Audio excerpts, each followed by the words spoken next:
घाटी से उजड़े, और जिस समय घाटी से उजड़े वो सब कुछ जो किताबों में लिखा गया, और मेरे पास एक किताब है, मनोज जोशी एक बड़े वरिष्ठ और बहुत जानी मानी हस्ती हैं और बहुत बड़े पत्रकार हैं, मनोज जोशी की भी एक किताब है। उस किताब में जो कुछ लिखा गया है, उस किताब में जिन चीजों का वर्णन किया गया है, उन्हीं तमाम चीजों को कैमरे के ऊपर उतारा गया और एक फिल्म बनी कश्मीर फाइल्स। विवेक अग्निहोत्री ने वो फिल्म बनाई। उसमें जो कुछ दिखाया गया है वो उससे पहले सब कुछ किताबों में छपा है, लिखा गया है। लेकिन वही सब कुछ जब कैमरे की आंख से लोगों के सामने आया तो अलग अलग तरह की बातें कश्मीर फाइल्स को लेकर कहीं। किसी ने कहा प्रोपेगेंडा फिल्म है, और आज इसी चीज को लेकर इजराइल के जो इंटरनेशनल फिल्म फेस्टिवल हमारे देश में हो रहा है, उसी इंटरनेशनल फिल्म फेस्टिवल में जूरी हेड थे, उन्होंने टिप्पणी की और कहा यह प्रोपेगेंडा फिल्म है, भद्दी फिल्म है, ये तमाम टिप्पणियां उसके ऊपर की। उसके बाद अब इजराइल के जो एनवॉय हैं भारत के लिए, वो उन्होंने माफी मांगी, इजराइल की सरकार माफी मांग रही है, लेकिन जो उस जूरी हेड ने, जो उस फिल्म मेकर ने करना था वो कर चले गए। मेरे साथ इस वक्त अशोक पंडित हैं, जानी मानी हस्ती हैं, और आप जानते हैं फिल्म और टेलीविजन दोनों चीज से इनका वास्ता है।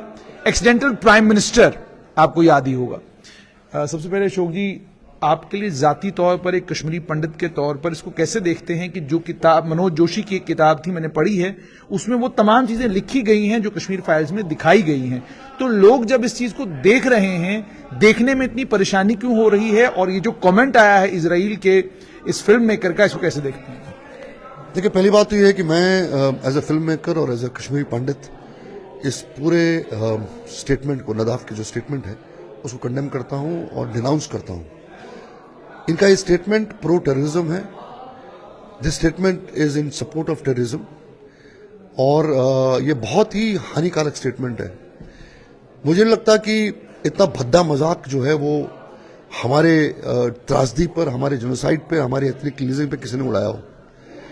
हमारी त्रासदी को ये शख्स वल्गर कहता है और कहता है कि ये एक प्रोपेगेंडा है। तो मैं इनको समझाना चाहता हूं, इस फिल्म मेकर को, कि आपको शायद तमीज नहीं हो और आप पढ़े लिखे नहीं हो और आपको पता नहीं कि इस देश में हुआ क्या है। तो आपकी नाकाबिली की वजह से आप ऐसा बेढंगा और बदतमीज वाला स्टेटमेंट आप इशू नहीं कर सकते थे।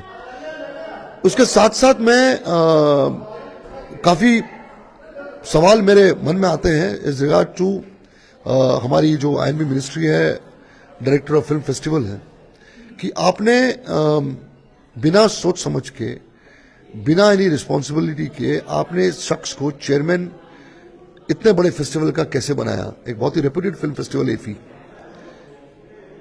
गूगल पे आप जाइए, ये पैलेस्टीनियन सपोर्टर है, he has been a left liberal, and it's very evident कि इस बंदे की सोच क्या है। ये सोची समझी साजिश है। ये सिर्फ एक बंदे का, इस शख्स का एक सिंपल सा स्टेटमेंट नहीं है। There are lot of things behind it. एक पूरा कबाल जो है, जो इस देश को हानि पहुंचाना चाहता है, इस देश को तोड़ना चाहता है, ये उसका ही हिस्सा है। और आप देखें किस तरीके से इस देश के लेफ्ट लिबरल्स ने इसको सपोर्ट किया और इमीडिएटली उसके साथ आके बैठ गए और उसको सपोर्ट करने लगे।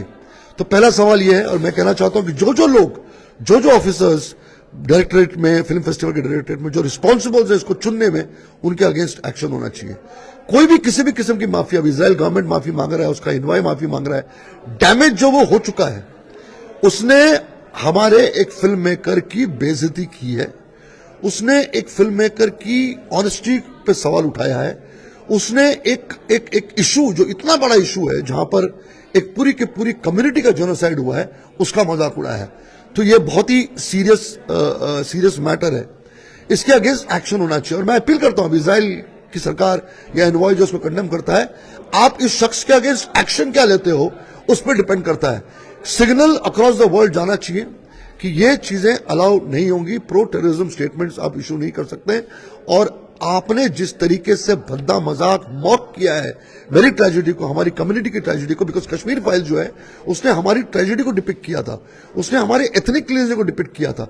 That film had exposed the terrorism, the entire crime of terrorism और टेररिस्ट। तो आप उस फिल्म का अगर खंडन करते हैं, आप उस फिल्म को क्रिटिसाइज करते हैं, तो इनडायरेक्टली और डायरेक्टली आप टेररिस्टों को सपोर्ट कर रहे हैं। जो लोग जो कम्युनिटी खुद हॉलोकास्ट की शिकार रही हो, जिस कम्युनिटी के पास 1945 तक रहने के लिए कोई मुल्क नहीं था और 1945 में इसराइल के जन्म के बाद यहूदी जो है इसराइल में जमा होना शुरू हुए, उस कम्युनिटी के किसी मेंबर का इस तरीके का स्टेटमेंट कश्मीरी पंडित समुदाय को लेकर देना और बिना ये जाने कि 1999-90 में क्या हुआ वो सारी चीजें पता ना होना क्या दर्शाता है? मैंने वही कहा शुरू में, अगर आपको याद होगा, कि ये एक बहुत बड़ा स्ट्रैटेजी है, बहुत बड़ी डिजाइन है ये सिर्फ सिंपल सा स्टेटमेंट इशू करना नहीं है. This man definitely is being paid by the anti national forces और टेररिज्म सपोर्टर्स जो हैं. You want to say he is even denying Holocaust? He is denying it, he is denying it.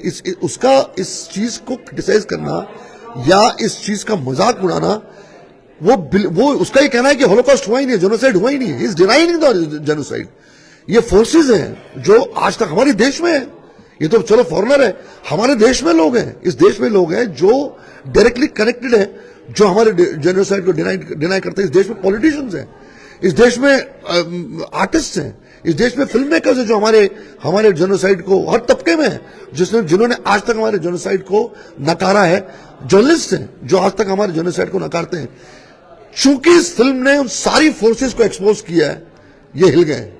और उस film को बार बार नीचे दिखाना इनका ध्येय हो गया है और इनका एक कमिटमेंट हो गया, इनकी स्ट्रैटेजी हो गई है. ये लगता है कि जब मौका मिले इस फिल्म को खत्म करो. आप कौन है बोलने वाले? आपको किसने हक दिया बोलने का उस प्लेटफॉर्म पे, इफी के प्लेटफॉर्म पे, कि ये फिल्म जो है ये वल्गर है? वल्गैरिटी का डेफिनेशन नहीं पता आपको? अगर हमारे साथ ये हुआ है तो vulgarity is act of terrorism. Terrorism ने वल्गैरिटी की, टेररिस्टों ने वल्गर एक्ट किया, हमारे रेप्स किए, हमारे बलात्कार किए, हमें लटकाया, हमें मारा, हमारे घर जलाए, हमको आरयू में काटा है. तो ये तो उन्होंने किया है ना, तो आप उनके बारे में बात करिए. तो जो टेररिज्म का वल्गैरिटी है वो फिल्म में थी. Film maker is not vulgar. The issue, the subject was not vulgar. He has exposed terrorism, he has exposed all those forces who are working against this country. जैसे आपने कहा उन्होंने expose किया. अब अगर हम धरातल पर बात करें तो कश्मीरी पंडित समुदाय 5 अगस्त 2019 के बाद ये कहा गया था कि हालात बदलेंगे, कश्मीरी पंडित समुदाय के लिए हालात बेहतर होंगे कश्मीर में, कश्मीरी पंडित वापस जाएंगे कश्मीर. हालात अब ये हो गए हैं कि जो कश्मीरी पंडित समुदाय के सरकारी कर्मचारी हैं वो वहां जाना नहीं चाहते, नौकरी नहीं करना चाहते. आतंकी कश्मीरी पंडितों को इस वक्त टारगेटेड किलिंग्स का निशाना बना रहे हैं. ये सब कुछ वहां पे हो रहा है. तो सरकार जो कुछ कर रही है कश्मीरी पंडितों को दोबारा घाटी ले जाने के लिए, उसको आप कैसे देखते हैं? और क्या आपको लगता है अशोक जी कि वो दिन आएगा जब कश्मीरी पंडित वापस अपनी धरती पर उसी तरीके से जीना रहना शुरू करेगा जैसे सालों पहले रहता था? देखिए, फिल्म से हटकर अब इस सब्जेक्ट में अगर बात करें तो मैं बहुत हताश हूं इस सरकार के रवैये से, इस सरकार की नॉन प्लानिंग से, as far as Kashmiri Pandits are concern और कश्मीरी हिंदूज आर कंसर्न. 370 हटने के बाद जो बहुत बड़ा काम हुआ था उसके हम श्रेय देते हैं कि हमें लगा था कि चीज़ें भी आसान हो जाएगी हमारे लिए. लेकिन मुझे ऐसा लगता है कि जहां तक कश्मीरी पंडित्स का सवाल है, हम लोग नॉन इम्पोर्टेंस में हैं, हम उस कैटेगरी में पढ़ते नहीं है. We have been treated as non existent community. हत्याएं अभी भी हुई, कश्मीरी पंडित्स को टारगेट करके मारा जा रहा है.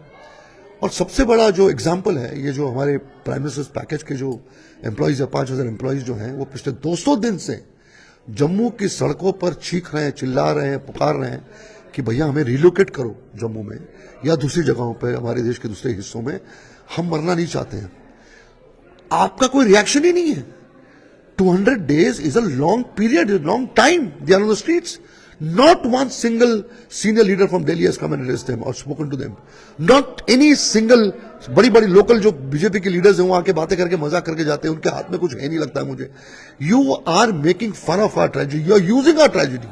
There is no two-pillars, and I have no qualms in saying that as far as ground reality is concerned, जहां तक जमीनी हकीकत का सवाल है, कश्मीरी पंडित त्रिशंकु में वही का वही खड़ा है जो 1990 में खड़ा था.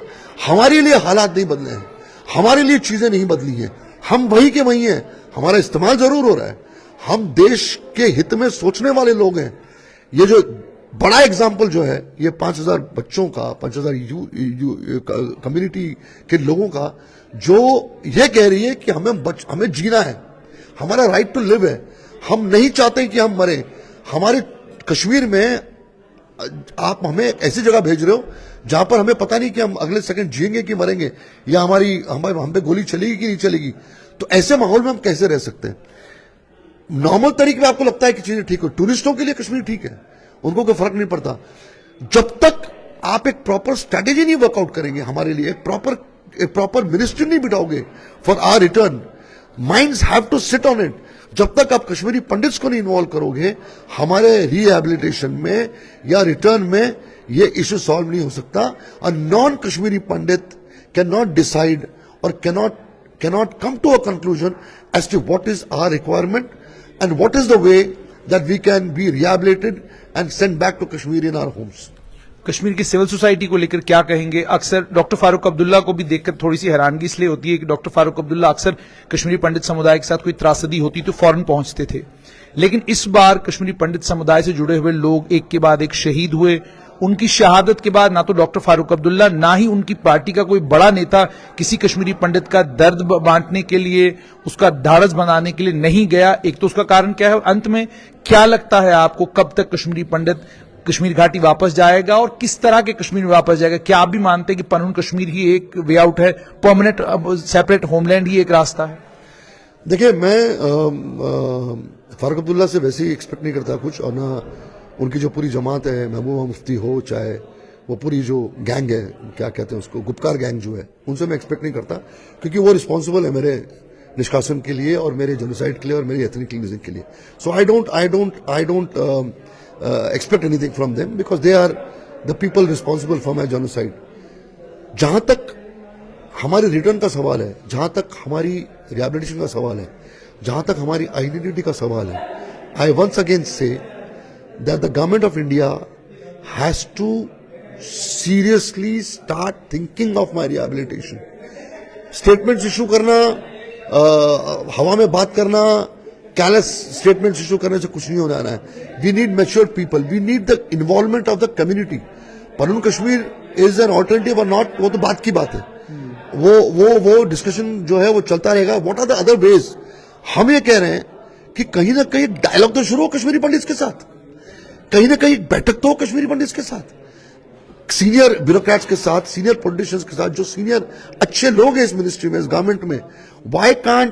Why can't the people from the internal security agencies, why can't the bureaucrats of this country, why can't the politicians of this country, which has a will to solve this issue of Kashmiri Pandits, अगर आपका will होगा तो ये problem होगा। Statements issue करने से election के पहले, इलेक्शन के बाद, और जहां मतलब हमें तर्क की तरह मत हमारा इस्तेमाल करिए। There has to be serious thinking about our livings. There has to be serious, thought process which has to go. There has to be continuous meetings. There has to be a brainstorming session, serious brainstorming sessions in Delhi by people in the government and people who are the victims. Do you envision the rehabilitation of Kashmiri Pandits with Kashmiri Muslims, or you think that separate homeland is the only way out? No, I don't. There is not a beginning yet. See, where will the things go? We don't know. So, one sect of Kashmiri Pandits are demanding Panu Kashmir. It might be a alternative. That's fine. But what I'm at this stage, when I'm not seeing anything, everything is in dark. At this particular moment, I want the dialogues between Kashmiri Pandits and the government authorities to create a will to start, because it's too late. 32 years have gone. What I'm trying to say is that wastage of time and just issuing statements is not going to suffice. This is what I'm trying to say. That because dialogues have not yet started. We have been demanding for separate homeland from last, more than 30 years now. Even if you think that Panu Kashmir is not, or separate homeland is not an alternative, why don't you come forward? Give us the alternatives. There is no thought process which has gone till now. There is no seriousness. There was no seriousness in the earlier government also, and there is no seriousness in the present government as far as Kashmiri Pandits are concerned. You might be thinking of developing Jammu and Kashmir. You might be thinking on great developments. You must be talking about tourism. You are talking about Kashmir to go on a different level.